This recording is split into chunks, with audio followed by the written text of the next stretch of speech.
نو دغه موجوده عصر نبی یا په بل عبارت په دغه وخت کې چې دغه واقعې پیښېدې د وخت نبی حضرت زکریا علیه السلام. زکریا ابن دان چې د سلیمان علیه السلام د اولادې څخه دی، په دمشق کې اوسېدی. د ډېر عمر سړی او سپین ږیری و. د زکریا علیه السلام عمر د وفات په وخت کې تر 100 کلو ډېر زیات ورون. الله عز وجل دغه قصه په قرآن مجید کې بیان کړې او اصلا قصه د عمران د ښځې څخه را شروع کیږي چې د اشیاء او مریم مور ده. د عمران ښځه نه حامله کېده، اولاد یې نه کېدی. یوه ورځ یې ولیده چې یوه چغکه و خپل چیچي ته خواړه ورکوي. د خپل چیچي په خوله کې په مشوکه خواړه ورېښول. دا یې زړه وغوښته چې اولادونه ولري. نو یو الله جل جلاله ته دعا وکړه. الله عز وجل فرمایي: اذ قالت امرأة عمران رب إني نذرت لك ما في بطني محررا فتقبل مني إنك أنت السميع العليم. دعا یې وکړه چې الله عز وجل اولاد ورکړي. اولاد یې په نس. نو یې وویل: ای زما ربه، هغه شی چې زما په نس کې دی هغه ما تا ته نظر کړی دی. محررا هغه چې د نورو دنیوي کارو څخه آزاد او فارغ وي. د بیت المقدس خدمت وکړي. پس ته زما څخه دغه زما نظر قبول کړه. بېشکه چې ښه اورېدونکی او ښه عالم.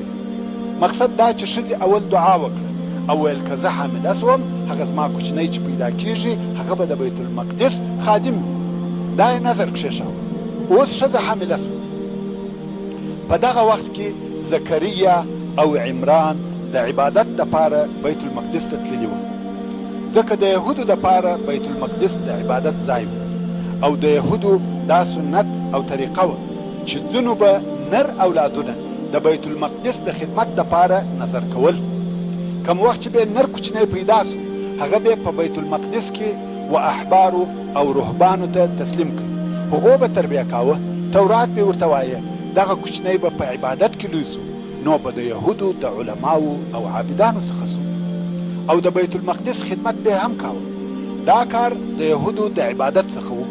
نو د عمران ښځې هم دغه نظر کښېښاوه. ویل که مې زوی پیدا سو د بیت المقدس د خادمانو څخه به وي. محررا یعنی د بیت المقدس د خدمت دپاره پرېښول سوی. کم وخت چې اولاد پیدا سو هغه انجلۍ وه. او د یهودو دا عادت نه و چې د بیت المقدس د خدمت دپاره دې انجونې ورکړي، فقط هلکان یې ورکول. فلما وضعتها قالت ربي إني وضعتها أنثى. پس کله چې هغه نظر یې وزېږاوه هغه انجلۍ وه. نو ویل: ای زما رب، ما ښځه وزېږول. دا خبره یې په حسرت او افسوس سره وکړه. دې خو نظر ایښی و چې خپل دغه اولاد به د بیت المقدس خادم ګرځوي. مګر دا پیښه د دې د امید څخه مخالفه واقع سوه، ځکه انجونې د بیت المقدس د خدمت دپاره نه ورکول کېدې.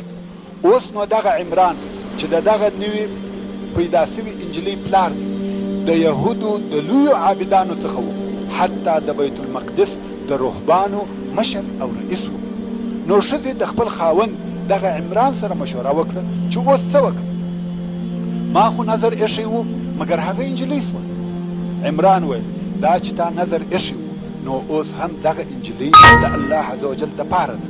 او د عمران ښځې وویل: إني سميتها مريم وإني أعيذها بك وذريتها من الشيطان الرجيم. او ما د دغه انجلۍ نوم مریم کښېښاوه او زه دې او د دې اولاد ته د مردود او ترټلي شیطان څخه په تا سره پناه ورکوم. الله عز وجل دا د دې دعا قبوله کړه. مریم رضی الله تعالی عنها او د دې زوی چې عیسی علیه السلام دی د شیطان د هر مس څخه وساتل سوه. رسول الله صلی الله علیه و آله وسلم فرمایي: كل مولود من بني آدم يمسه الشيطان بإصبعه إلا مريم بنت عمران وابنها عيسى. د بني آدم هر کوچنی چې پیدا سي شیطان یې په خپله ګوته سره مس کوي، وهي بېله مریم بنت عمران او د دې زوی عیسی علیه السلام څخه. نو شیطان د هغه خپل عداوت په خاطر د انسان هر نو پیدا کوچنی په ګوته سره وهي او د دغه وهلو سره کوچنی چغه کوي. دغه حدیث شریف په ډیرو روایتو سره روایت شوی، بخاري، مسلم، احمد او نور روایتوي. نو دا د هغه دعا قبلېدل و چې د مریم رضی الله تعالی عنها مور کړې و، چې د مریم رضی الله تعالی عنها مور کړې و. واني اعيذها بك وذريتها من الشيطان الرجيم. نه به شیطان دا مسکوي او نه به د دې اولاد مسکوي، او د دې اولاده بې له عیسی علیه السلام څخه بل څوک نه و. فتقبلها ربها بقبول حسن وانبتها نباتا حسنا وكفلها زكريا. پس قبول کړه دا مریم رب د دې په ښه قبلولو سره او لویه کړه په ښه لویولو سره، صحت یې ښه و او ژر لوس و. تر نورو انجونو د مخه د ښځې وځای ته ورسېده. الله عز وجل دا قبول کړه د بیت المقدس د خدمتګارانو څخه وګرځېده. اوس چې دا و بیت المقدس ته راوسته، دا د چې کوچنۍ انجلۍ ده. هلته عادت داسې و هر کوچنی چې به بیت المقدس ته هجده کېدی، یوه د احبارو څخه به د هغه تربیه او لویدل پر غاړه اخیسته، یوه به کفالت کاوه چې دا کوچنی زه لویوم. اوس چې مریم رضی الله تعالی عنها راوسته، هر یو غواړي چې د دې تربیه پر غاړه واخلي، هر یو وایي زه غواړم. سره مختلف شو او د دوی عادت دا و چې پر یو شي به نه سره جوړېدل و الله عز وجل ته به په دعا سره رجوع کول، او الله عز وجل به په هغه حق شي په مختلفو کیفیتو خبرول، هغه حق به ورښکاره کاوه چې دغسې دې وسي. اوس هم دوی سره مختلف شوه، یو وایي زه تربیه کوم او بل وایي زه دا کار پر غاړه اخلم. زکریا علیه السلام پر دې ټینګار کاوه چې زه تربیه کوم، ځکه د ده علیه السلام ښځه د مریم رضی الله تعالی عنها خاله هم وه، مګر هغه نور نه ورسره قانع کېدل، هر یو یې د ځان دپاره غواړي. نو یې وویل چې موضوع به د الله عز وجل و حکم ته پرېږدو. ویل څنګه؟ ویل قلمان به اوبو ته وغورځو او د الله عز وجل و علامې ته به ګورو، که پر هر قلم یوه علامه ښکاره سوه د هغه قلم خاوند به د مریم کفالت کوي. قلمان چې د لرګو وه و روانو اوبو ته ور وغورځول، قلمان د اوبو د جریان سره اوبه وړي، مګر د زکریا علیه السلام قلم د اوبو د بهیدلو پر مقابل طرف رهیسو، د کومې خوا چې اوبه را بهیږي قلم و هغه طرف ته رهیسو، چې دا د الله عز وجل د معجزو څخه معجزه وه. نو د مریم رضی الله تعالی عنها تربیه د زکریا علیه السلام په برخه سوه، او دغه واقعه الله عز وجل په قرآن کریم کې ذکر کړې ده او فرمایي: وما كنت لديهم إذ يلقون أقلامهم أيهم يكفل مريم وما كنت لديهم إذ يختصمون. الله عز وجل وخبل رسول محمد صلى الله عليه وآله وسلم تفرماي ته هلته د بیت المقدس د احبارو سره نوې حاضر چې دوی خپل قلمونه په اوبو کې غورځول، چې کم یو به د مریم رضی الله تعالی عنها تربیه کوي، او ته د دوی سره نوې حاضر چې دوی د مریم رضی الله تعالی عنها پر کفالت نقاش او اختلاف سره کاوه. دلته خو یوه معجزه دا سوه چې زکریا علیه السلام به د دې کفالت کوي، او بله معجزه دا سوه چې رسول الله صلی الله علیه و آله وسلم یې د دغه قصې په تفاصیلو خبر کړي. اوس نو د مریم رضی الله تعالی عنها کفالت د زکریا علیه السلام پر ذمه سو. وانبتها نباتا حسنا، او الله عز وجل په ښه لویولو سره لو کړه، یعنی ژر لو سوه. الله عز وجل سالم او قوي بدن ورکړ. کوم وخت چې عیسی علیه السلام یې وزېږاوه د دې عمر 15 کاله و، په عمر کمه وه، مګر په دغه لږ عمر د لویو ښځو په قد و قامت او قدرت کې ښه. زکریا علیه السلام د دې تربیه کول. مریم رضی الله تعالی عنها د خپلې خاله د شفقت په غېږ کې تربیه کېږي، او د زکریا علیه السلام د علم او دیانت څخه زده کړه کوي. کوم وخت چې مریم رضی الله تعالی عنها د ښځې وځای ته ورسېده، نو زکریا علیه السلام یوه حجره نږدې و مسجد ته د دې دپاره خاصه کړه چې دې رضی الله تعالی عنها به ټوله ورځ هلته عبادت کاوه.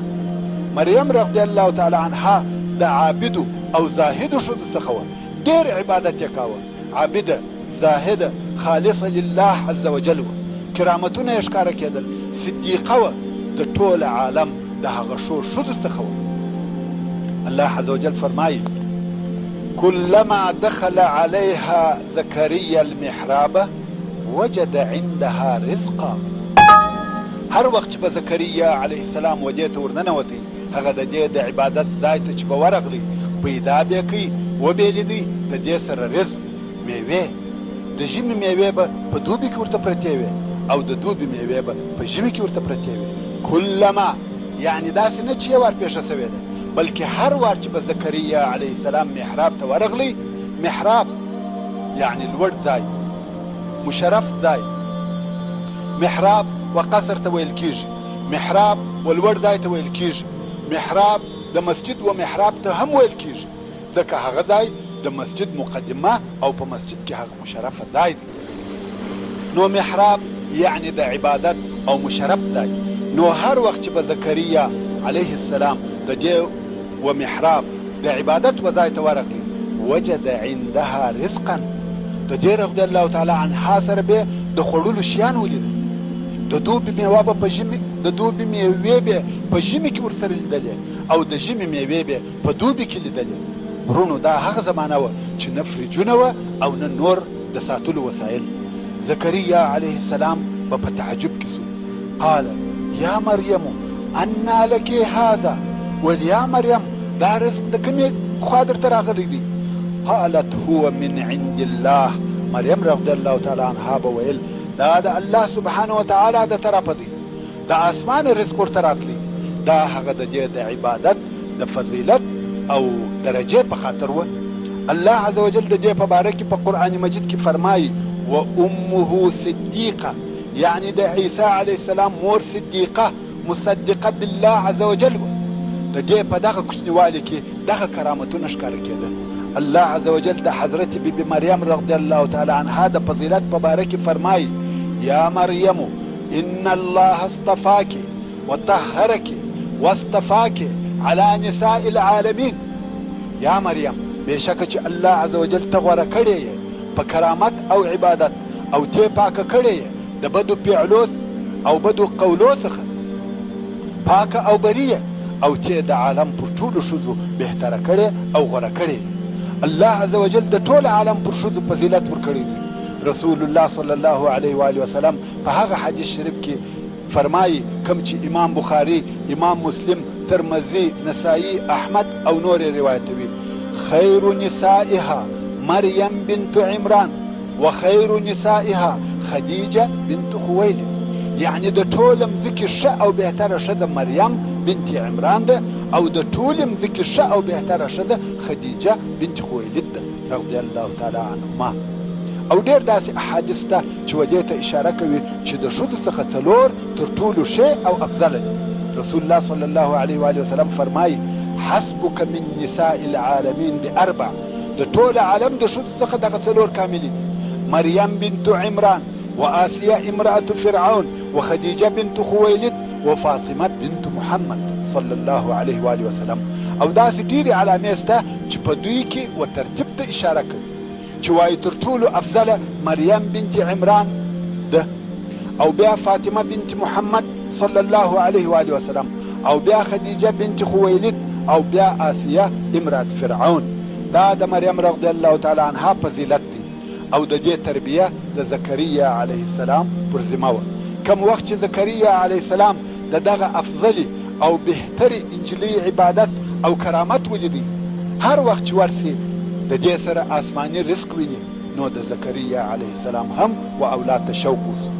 حال دا چې د ده عمر په دغه وخت کې 100 کاله او په یوه روایت کې 120 کاله وایي او د ښځې عمر یې 90 کاله و. زوی ته یې شوق وسو چې الله عز وجل به ما ته هم بې وخته میوه راکړي، یعنی په سپین ږیرتیا کې اولاد. نو الله عز وجل ته په دعا سو. ډېره لو او عظیمه دعا یې وکړه. الله عز وجل د زکریا علیه السلام دغه حال د قرآن مجید په 2 سورتو کې بیانوي او په سورت مریم کې فرمایي ذکر رحمت ربک عبده زکریا. یعنی دغه چې وروسته ویل کیږي بیان د رحمت او مهرباني د رب ستا دی پر خپل بنده زکریا علیه السلام. اذ نادى ربه نداء خفیا. کله چې غږ یې وکړي و خپل رب ته یعنی سوال یې وکړي په کرار غږ سره په نیمه شپه کې په کښته آواز سره خپل رب ته دعا وکړه. قال ربي إني وهن العظم مني واشتعل الرأس شيبا ولم أكن بدعائك ربي شقيا. ویل ای زما ربه زما د بدن هډوکي ضعیفه سوي دي او سر مې په سپینو وریښتانو ډک سوی دی او هیڅ وخت په خپله دعا کې ستا د طرفه نه یم محروم سوی. عادت سوی و چې الله عز وجل یې دعا قبلوله. وإني خفت الموالي من ورائي او زه بیریږم د دغه خپلوانو چې زما تر مرګ وروسته پاته کېږي چې ستا دین به ضایع کړي. رونو په دغه وخت کې هغه یوازنی نبي دی علیه السلام و او هغه کسان چې د ده وروسته پاته کېږي د هغو څخه داسې اخلاق ویني چې د ده علیه السلام نه خوښېدل.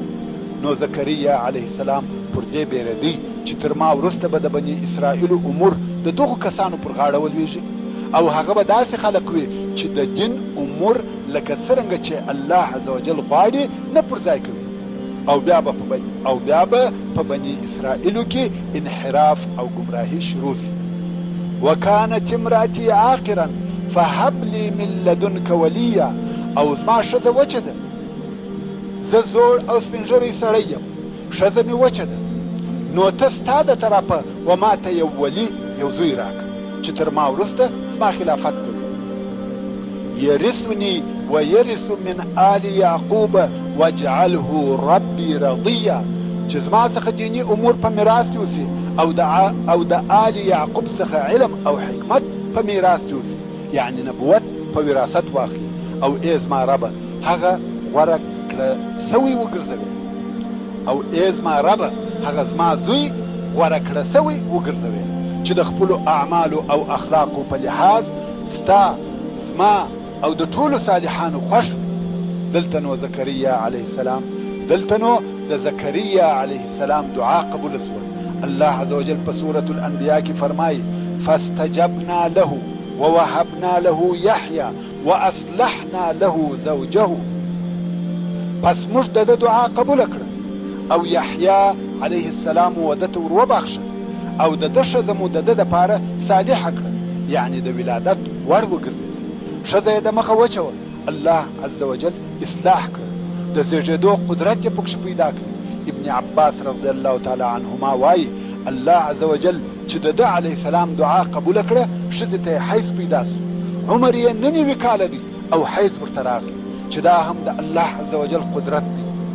او ملائکو زکریا علیه السلام ته د زوی په پیدا کېدو سره زیری ورکړي.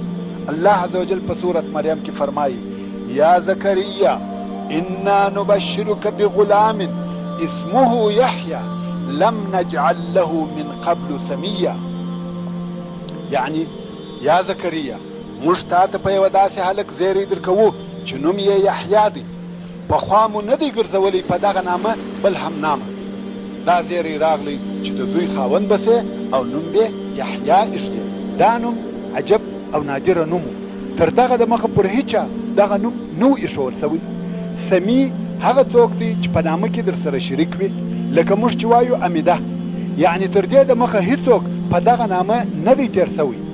زکریا علیه السلام په تعجب کې سو چې دعا مې څنګه ژر قبوله سوه او څنګه بې اولاد پیدا سي، حال دا چې دی علیه السلام په عمر ډیر دی او ښځه یې وچه ده. نو یې د الله عز وجل په حضور عرض وکړي. قال ربي انا يكون لي غلام وكانت امرأتي عاقرا وقد بلغت من الكبر عتيا. زکریا علیه السلام وویل ای زما ربه څرنګه به ما ته هلک زوی وي او زما ښځه وچه ده او زه د سپینږیرتیا څخه و ډېر ضعف ته رسېدلی یم. حضرت شاه صاحب وایي کم وخت چې زکریا علیه السلام دغه نادره غوښتنه کول نه و متعجب، خو کله چې واورېده چې دا سوال یې قبول سو په تعجب کې سو.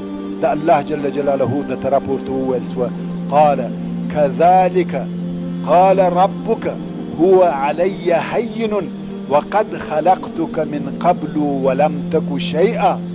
ویل هو دغسې ده لکه ته چې وایې، ستا رب فرمایلی دی چې دا کار پر ما آسانه دی او ته مې پخوا پیدا کړی یې چې ته هیڅ شی نه وې، دا چې ته هیڅ شی نه وې الله عز وجل خلق کړې اوس دا قدرت لري چې زوی درکړي دا د تعجب خبره نه ده الله عز وجل ته هر کار آسانه دی قال رب اجعل لي آیه زکریا علیه السلام د ډېرې خوشحالۍ څخه وویل الهي ماته یوه علامه کښېږده داسې یوه علامه راته کښېږده چې زه پوه سم چې ښځه مې حامله سوه قال آیتک الا تکلم الناس 3 لیال سویه الله عز وجل وفرمایل ستا علامه دا ده چې ته به 3 ورځې او شپې پرله پسې د خلقو سره خبرې نسې کولی حال دا چې جوړ روغ به یې سویه بې له عیبه او خلله به یې کومه مریضي او تکلیف به نه وي درته پیش خو فقط 3 ورځې خبرې نسې کولی او الله عز وجل په بل آیات کې فرمایي الا رمزه فقط په اشاره خبرې کولی سي یعنی د شونډانو په ښورولو بې له آوازه رمز و دغه ته وایي چې انسان په شونډانو خبرې کوي شونډان ښوروي آواز نه راباسي نو الله عز وجل وفرمایل ستا علامه دا ده چې ته به کولی سې چې د خلقو سره په رمز او اشاره خبرې وکړې مګر په مشافهه خبرې نسې کولی سبحان الله ښځه یې حامله سوه او هغه علامه ښکاره سوه هغه ورځې راغلې زکریا علیه السلام به تسبیح او تحمید ویل د الله عز وجل ذکر به کاوه خو خلقو ته چې به مخ راواړوه غواړي چې خبرې وکړي نسي کولی تسبیحات او اذکار ویلی سي خو د خلقو سره خبرې نسي کولی الله عز وجل فرمایي فخرج على قومه من المحراب فأوحى إليهم أن سبحوا بكرة وعشية نو زکریا علیه السلام د خپل محراب عبادت خانې څخه خپل قوم ته راووتی او داسې اشاره ورته وکړه چې سهار او ماښام تسبیح وایاست دغه واقعه الله عز وجل په سورة آل عمران کې هم ذکر کړې ده چې هلته د یحیی علیه السلام په باره کې هم څه نور معلومات شته نو به دلته درته بیان کم وخت چې زکریا علیه السلام د حضرت مریم رضی الله تعالی عنها سره رزق او میوې ولیدلې او ویل دا د کومه درته راغلې مریم رضی الله تعالی عنها ویل هو من عند الله دا د الله عز وجل د طرفه دي نو د زکریا علیه السلام هم وشه او صالحه اولاد ته شوق سو الله عز وجل فرمایي هنالک دعا زکریا ربه په دغه وخت کې زکریا علیه السلام د خپل رب څخه غوښتنه وکړه قال ربي هب لي من لدنك ذرية طيبة إنك سميع الدعاء والإلهي استاد طرف څخه وما ته ښه او پاک اولاد راکې بېشکه چې ته د دعا قبلونکی یې فنادته الملائکة نو ودته ملائکو ورغږ کړه کله یې ورغږ کړه وهو قائم يصلي في المحراب په داسې حال کې چې دی علیه السلام په عبادت خانه کې ولاړ و لمونځ یې کاوه ملائکو ورغږ کړه څه ورته وویل ان الله يبشرك بيحيى چې الله عز وجل پر تا زیری کوي په یحیی سره چې ستا زوی به وي مصدقا بکلمة من الله وسيدا وحصورا ونبيا من الصالحين چې تصدیق کوونکی به وي په یوه کلمه سره چې د الله عز وجل د طرفه څخه ده د کلمة من الله څخه مقصد عیسی علیه السلام دی یعنی یحیی علیه السلام به پیدا سي او تر هغه وروسته به کلمة من الله بل نبی عیسی علیه السلام راسي او یحیی علیه السلام به د هغه تصدیق وکړي وسیدا شریف کریم به وي په علم حلم او تقوا کې به د خپل قوم سردار وي وحصورا او ځان به د شهواتو څخه منع کوي حصور وهغه ته ویل کیږي چې د ښځو سره تعلق نه لري یعنی د الله عز وجل په عبادت کې به دونه مشغوله وي چې ښځو او کورني ژوند ته به هیڅ وخت نه ورکوي البته چې دا کار یوازې د یحیی علیه السلام دپاره و زموږ دپاره کم اصل او قانون نسي کېدلی یعنی زموږ په محمدي شریعت کې دا کار نسته ونبیا من الصالحین او نبی به وي د صالحه بندگانو څخه به وي خیر د زکریا علیه السلام ښځه حامله سوه او یحیی علیه السلام زوی ورکول سو اوس چې یحیی علیه السلام لږ لوی سو د الله عز وجل د طرفه الهي امر ورته وسو یا یحیی خذ الكتاب بقوه یا یحیی دغه کتاب یعنی تورات په قوت سره واخله یعنی په کوشش سره یې ټینګ ونیسه او د هغه تعلیمات په ښه ډول سره پر ځان او نورو عملي که. وآتیناه الحکم صبیا، او موږ دغه یحیی ته په کوچنیوالي حکمت ورکړی وو.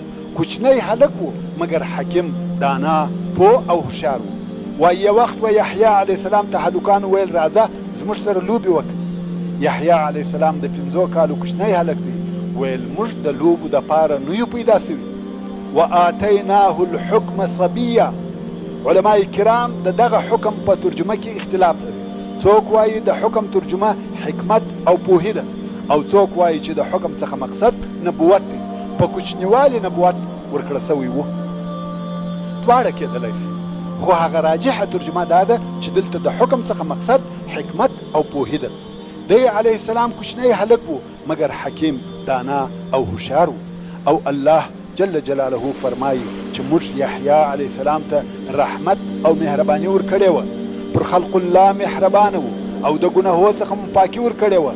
او یحیی علیه السلام تقی، پرهیزګاره او نیکوکاره وو. وحنانا من لدنا وزکاه وکان تقیا. او د یحیی علیه السلام د صفاتو څخه دا هم وه وبرا بوالدیه ولم یکن جبارا عصیا. د مور او پلار سره پر نیکۍ ښه ژوند حریص وو او د خپل رب سرکشه او نافرمانه نه وو. ورونو دا هغه صفات چې الله عز وجل و یحیی علیه السلام ته ورکړي وه او بیا یې موږ ته بیان کړي دي. الله عز وجل یحیی علیه السلام ته رحمت، شفقت، د زړه نرموالی، محبت او محبوبیت د خپله درباره ورکړي وه. یحیی علیه السلام یې د ښو اوصافو خاوند، متقی او پرهیزګاره ګرځولی وو. په حدیث شریف کې راغلی دي چې یحیی علیه السلام نه ګناه کړې ده او نه د ګناه اراده کړې ده، او همیشه به یې د الله عز وجل د بیرې ژړل او د پر باړخوګانو د اوښکو لارې د ورایه معلومېدې. او الله عز وجل پر خپل دغه مکرم نبی سلام وایي او فرمایي وسلام علیه یوم ولد ویوم یموت ویوم یبعث حیا. او د الله عز وجل د طرفه دې پر ده سلام وي په هغه ورځ چې پیدا کړه سوی زیږېدلی دی، او په هغه ورځ چې دی علیه السلام وفاتیږي، او په هغه ورځ چې بیا ژوندی کیږي. علماء کرام وایي دغه سلامتیا چې په دغه درو ځایو کې ذکر سوې ده دا هغه 3 ورځې او 3 حالات دي چې انسان پکښې ډېر ضعیفه وي. د زیږېدو په وخت کې، د مرګ په وخت کې، او هغه چې بیا د قیامت په ورځ راپورته کیږي. په دغه 3 وختو کې انسان تر بل هر وخت ضعیفه وي، او په دغه وختو کې د الله عز وجل و رحمت او د هغه جل جلاله د طرفه و سلامتی ته ډېر محتاج وي.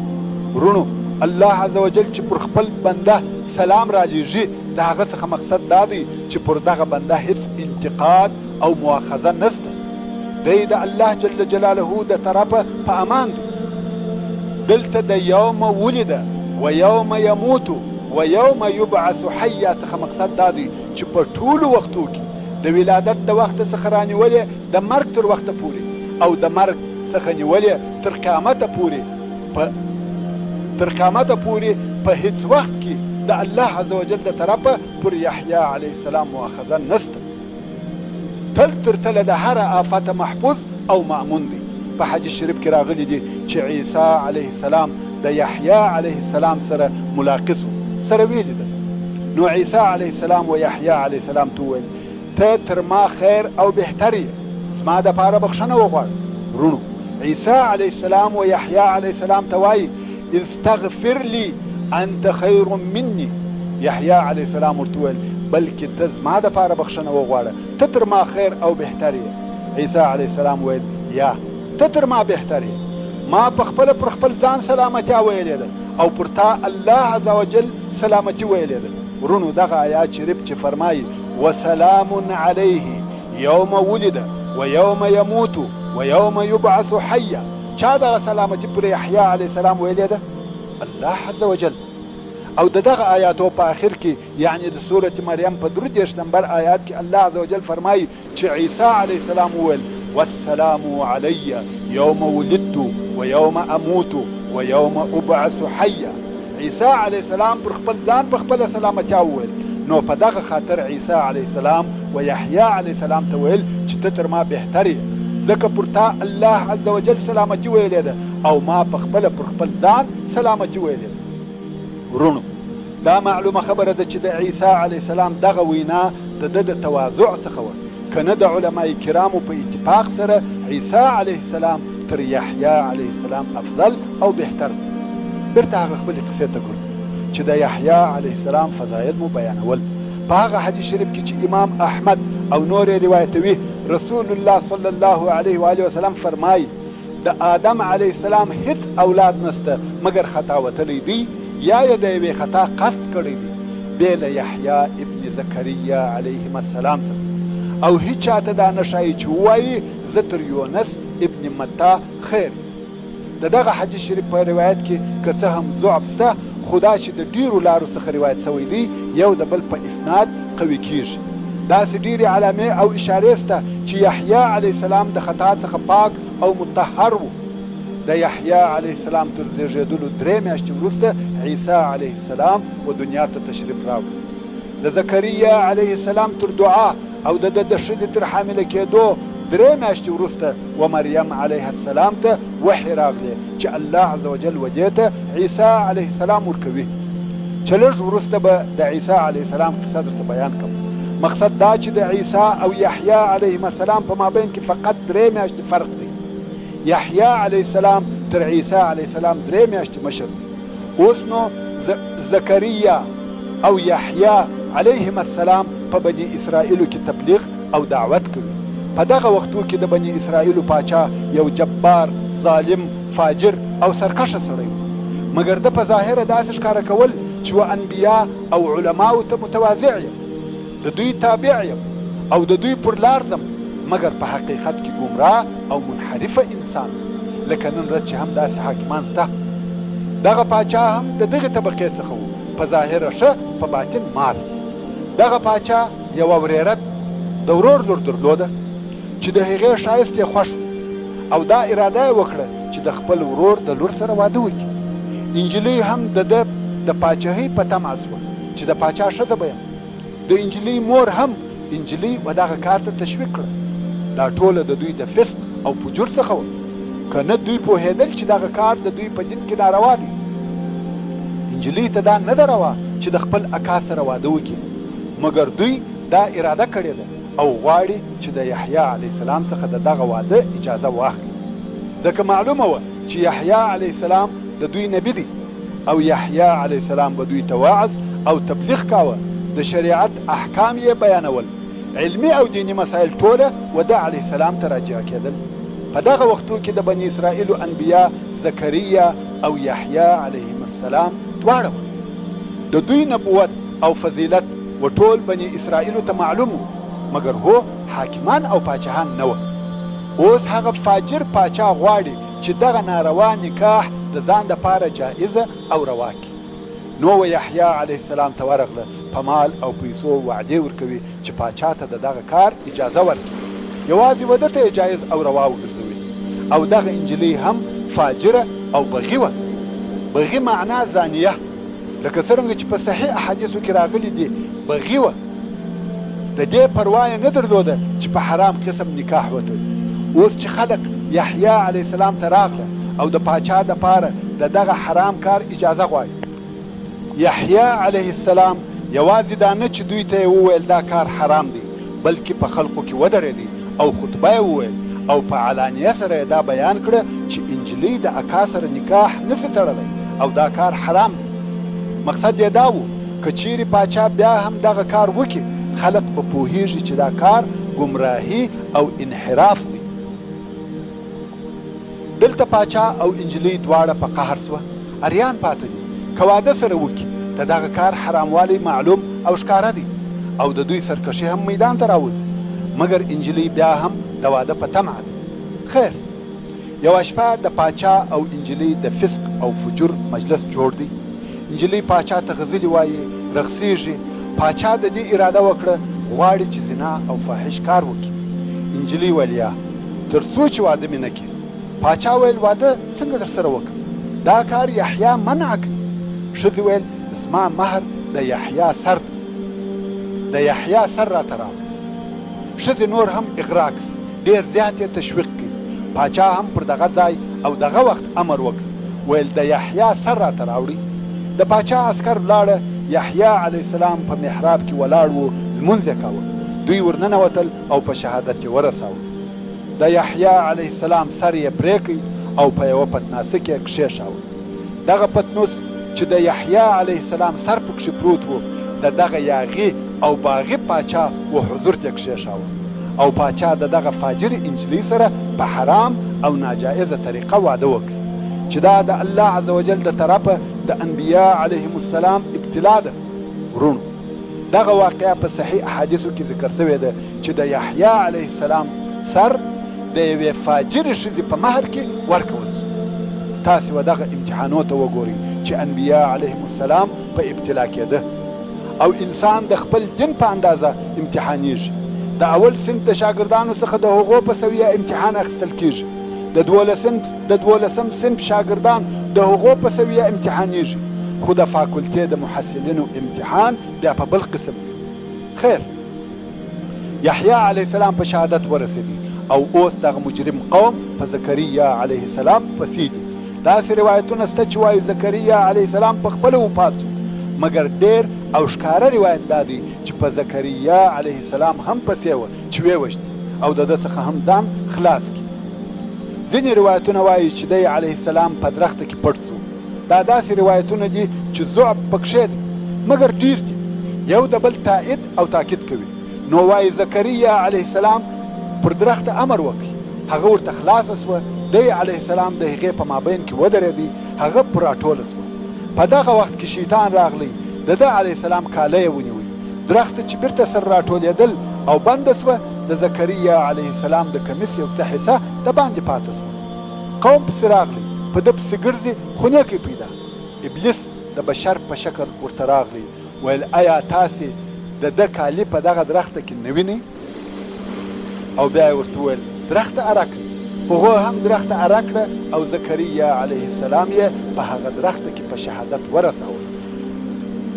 چې اوس نو زکریا او یحیی علیهم السلام دواړه ووژل سوه. ورونو، د یحیی علیه السلام وژل په صحیحو روایاتو ثابت دي، مګر د زکریا علیه السلام د وژلو په روایتو کې ضعف شته.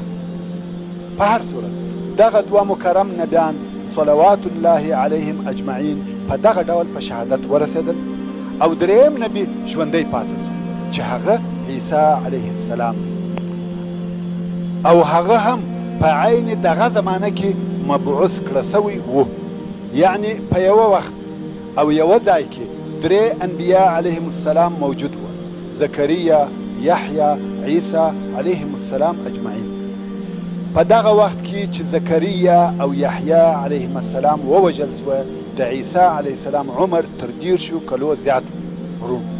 څرنګه چې د زکریا او یحیی علیهم السلام قصه مو پای ته ورسول، اوس به د عیسی المسیح علیه السلام د قصې و شروع ته ولاړ شو.